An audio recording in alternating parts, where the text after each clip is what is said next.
Day 2 of AppSciCon, the world's largest gathering of astrobiologists, is just coming to a close for the day, which means I've got more cool highlights for you.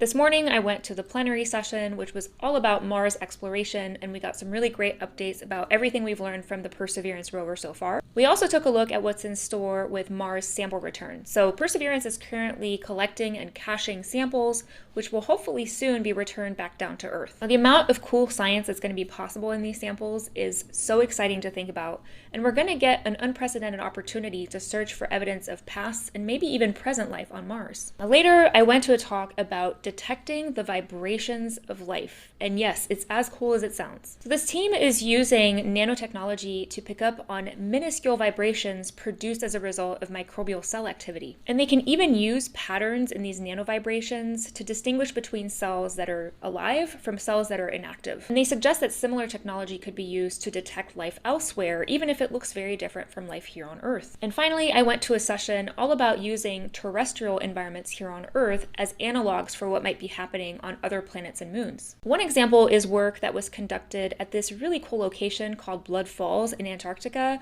that is really dry, really cold, and has a lot of brine, so salty water. These researchers are working on characterizing the microbial communities that exist in these brines to make inferences about what might be possible on worlds like Europa and Enceladus. And that's it for AppSciCon Day 2. Make sure to come back for tomorrow's updates.